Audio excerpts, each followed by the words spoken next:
What is up, good people? It's your girl, Nikki P. Thank you so much for joining me this evening. Welcome to my channel where I am talking about my journey of becoming the best version of myself and striving to stop just dreaming about my dream reality and to actually start living it. And a lot of that has to do with mindset. So in January, you heard me talking about different topics under mindset because your mindset matters. You cannot level up and still have the same mindset that you started out with. Like, it just doesn't work that way. So mindset is always a big part of you getting to the next level, whatever that is. Now we are in a new month. Hello, February. Hello, February. And I'm very grateful and excited actually about February, which normally doesn't happen for me.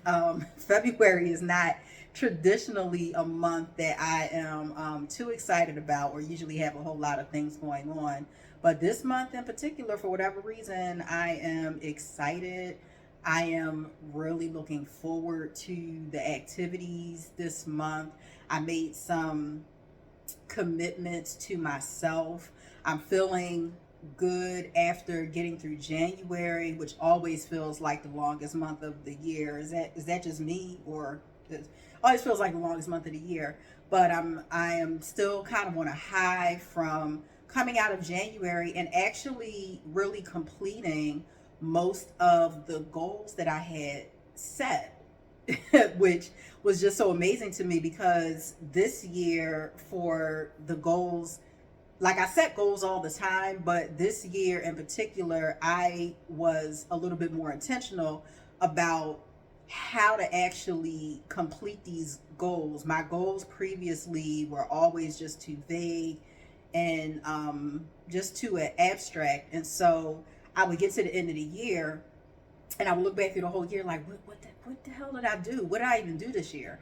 And so in January, I started creating habits with each of the goals that I set to really help me not even just check off, tasks, but to make sure that what I was doing every single day was lining up with what I said that I wanted to my desired outcome by the end of the month, the end of the quarter, the end of the year, whatever it was. And I did it. I did it. So congrats to me. So I was very happy about that. But now back to February, we're in a new month. And when I was thinking about topics for this month, because February is typically a month that is associated with love, or for people who look like me, my brown and black people, this is Black History Month. Um, but when I was thinking about what to talk about, the closer I got to February, what was coming to my mind was leading with my heart space. And I was like, you know what? I think that's what I'll talk about. Leading with my heart space, because that is something that I have been lacking for a good portion of my life, probably more so in my adult life. I think, you know, as a kid, I did a lot of what I wanted to do. I didn't really overthink a whole lot of things. If I felt like doing something, I did it. If I didn't feel like doing something, I didn't do it. It was that simple. But in adulthood, you know, we society tends to drive us into this very masculine type of thinking, like this hustle mentality. You always got to be doing something, always got to be busy, always got to be working on something. Somebody hit you up, what you doing? Oh, me, I'm working, and I found myself doing a whole lot of things, making decisions like based out of logic and practicality. And I'm not saying that that's completely wrong, that you shouldn't like put stock and value into, like, you shouldn't look at a situation and kind of like weigh the pros and the cons, like that's necessary. But I realized that there are so many areas in my life where I'm really not doing what I want to do. Like, for me, probably the biggest example of that is what I chose to do as a career. I currently am working as an accountant. Anybody that knows me knows that my personality and even just what I like to do is the complete opposite of being an accountant. But I chose it because it was logical and it was practical. Didn't have anything to do with what I wanted to do, but it was logical and it was practical. I didn't lead with my heart space. And now, some odd years later, here I am working in this field, something that I'm known for, at least professionally, which means that I keep getting offers to keep working in this field, but this isn't where my heart is. And I've denied myself the things that I really wanted to do because I allowed people to tell me this doesn't make sense. You should have a plan B. You should have something else that is a secure, like, job for you. This is what's more important than what you actually want to do. And I believe them. And so I made that choice in my career, but I also make that choice in other areas of my life of denying myself something that I want because it may not logically or practically make any sense.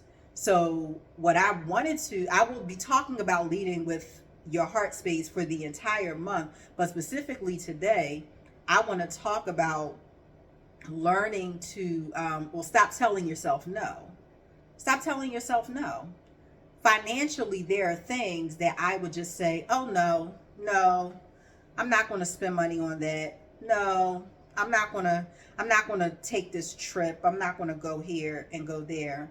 And please hear me when I say this, that I'm not talking about just impulsively just do everything and throw caution completely to the wind and not care about consequences or whatever. But what I am saying is that stop telling yourself no, like when there's no reason to tell yourself no.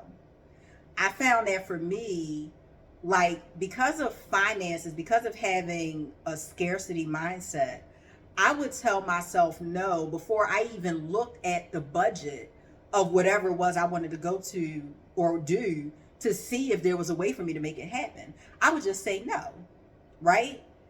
Within the last year, because I recognized that this came from a scarcity mindset, instead of immediately jumping to no, I would lead more with, let me think about it. And I would go and I would sit and be like, okay, this is what I want to do. How much does it cost me to do this thing? Is this in alignment, like, with what I'm trying to do right now, the goals that I'm trying to do, right now? And if it is, then why not do it?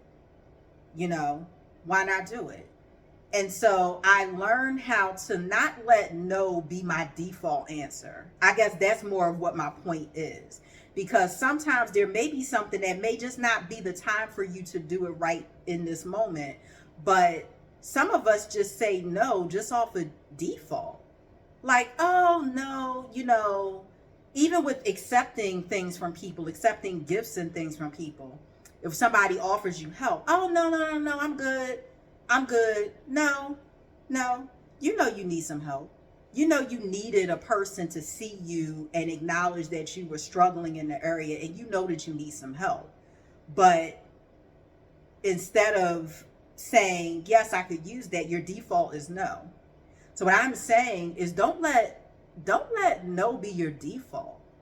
Don't deny yourself something that you need or something that you desire just because, even if it logically doesn't make any sense, whatever that means. Stop denying yourself things. Stop letting fear, because a lot of times that's what it is. Stop letting fear, stop letting somebody else's feeling about what you want and what you desire. Stop letting that dictate whether or not you accept something. When I was a kid, my grandmother used to say to me, She either said it to me or she said it about me with me in the room. She used to call me spoiled.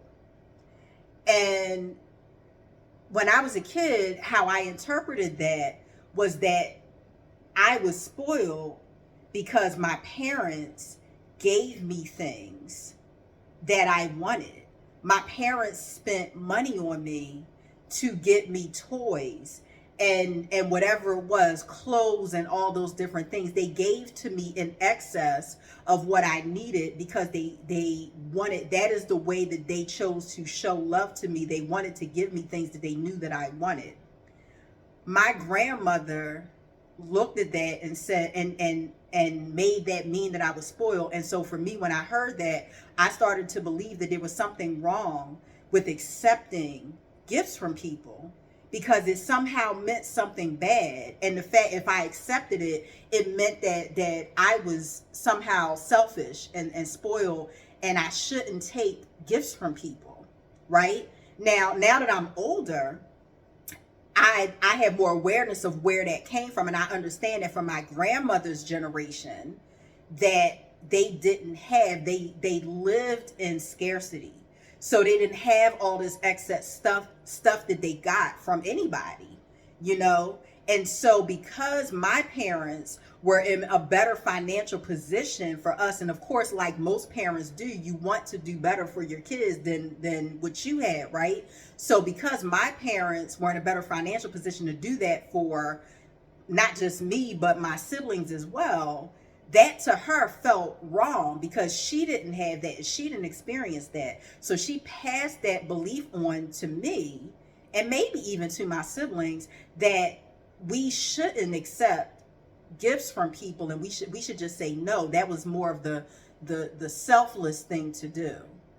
And again, this backs up what I mean when I'm talking about, denying yourself things, denying yourself good things, not treating yourself because it somehow means something bad, that you want to just enjoy life.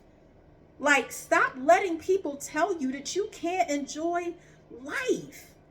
You know what I mean? Like, as far as we know, we get this one life.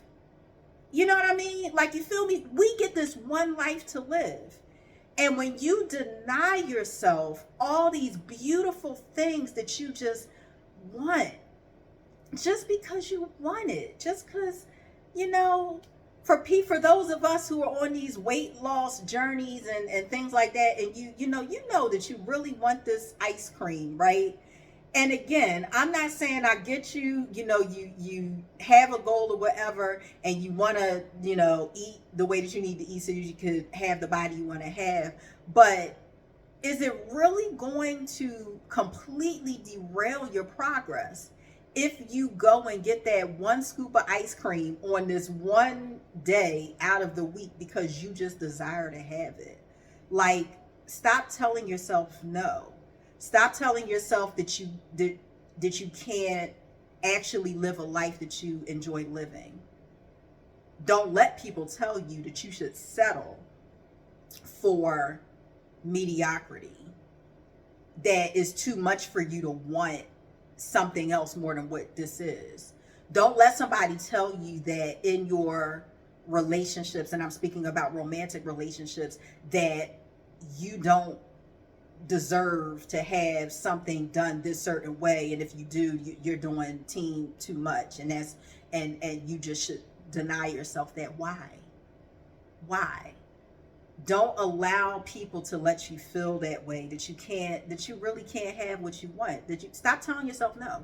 That's the point. This whole rant tonight, if you don't remember nothing else that I said tonight, stop telling yourself no.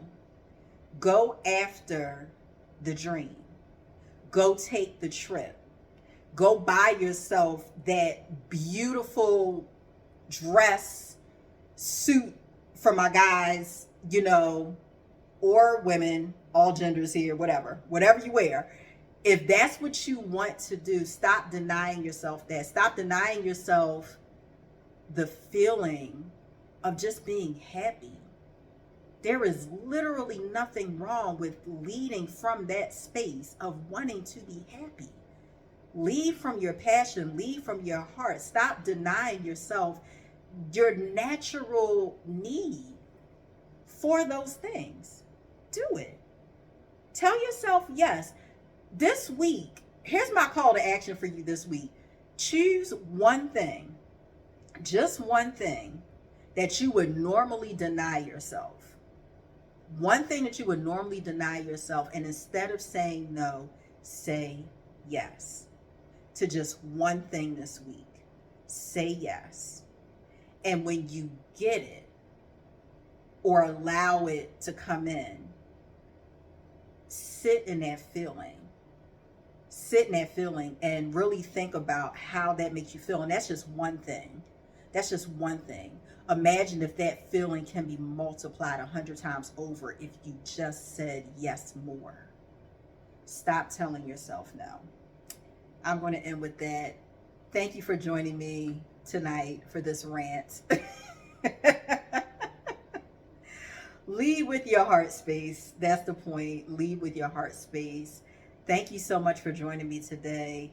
It's your girl, Nikki P. I'll see you on the next one.